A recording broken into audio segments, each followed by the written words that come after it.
Les Confessions de saint Augustin, livre 5, chapitre 4.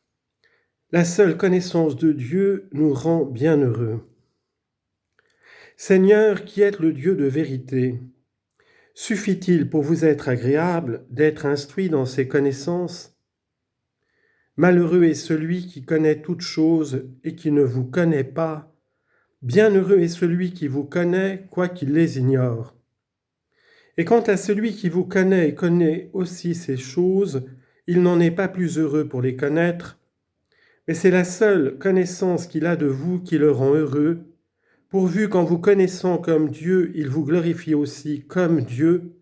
qu'il vous rende grâce de vos dons et qu'il ne se perde pas dans la vanité de ses pensées.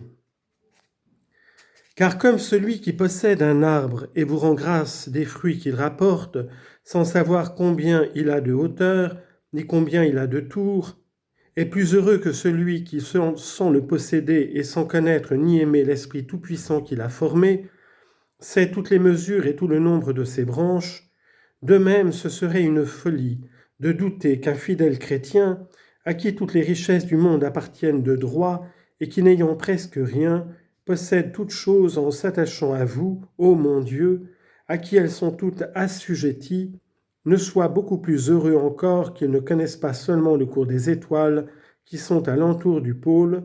que celui qui, sachant mesurer le ciel, nombrer les étoiles et peser les éléments, néglige de vous connaître, vous qui avez disposé et arrangé toutes les parties de l'univers avec poids, nombre et mesure. Livre de la Sagesse, chapitre 11, verset 21.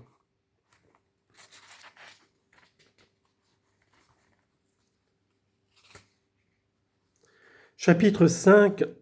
Que les faussetés de Manichée, touchant les astres, le rendaient indigne de toute créance dans les autres points de sa doctrine.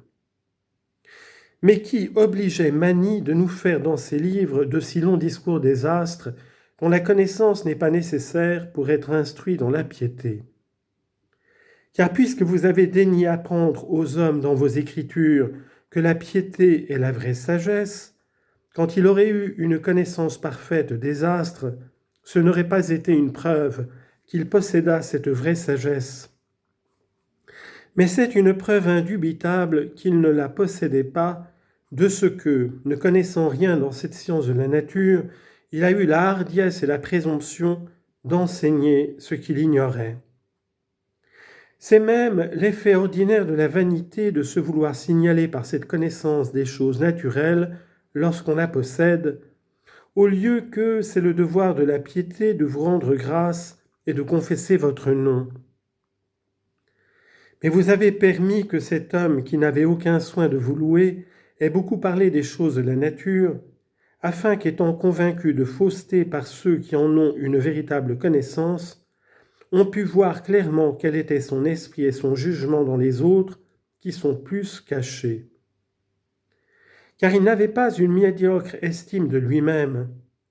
mais il s'efforçait de persuader que le Saint-Esprit, qui remplit de divine consolation et qui enrichit des dons célestes les âmes qui vous sont fidèles, résidait personnellement en lui avec une pleine et absolue puissance.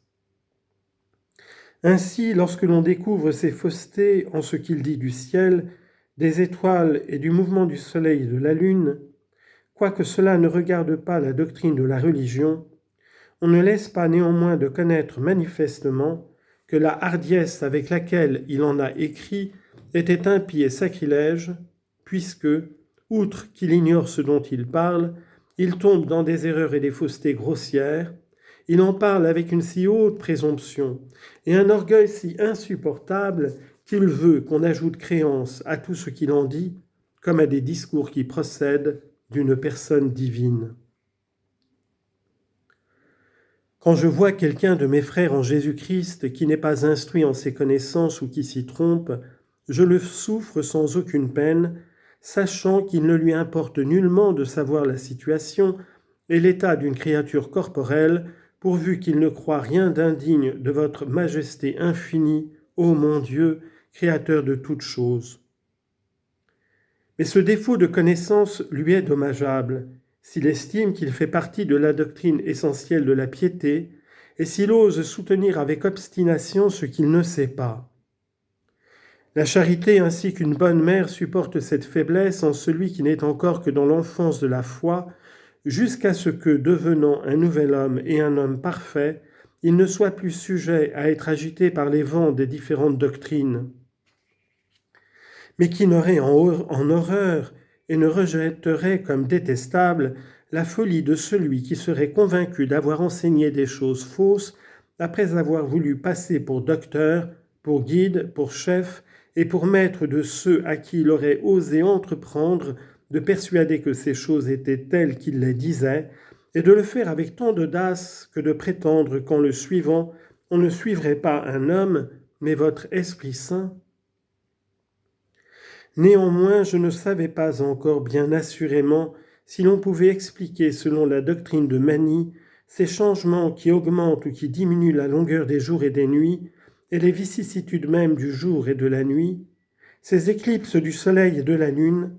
et ce que j'avais remarqué de semblable dans les autres livres que j'avais lus.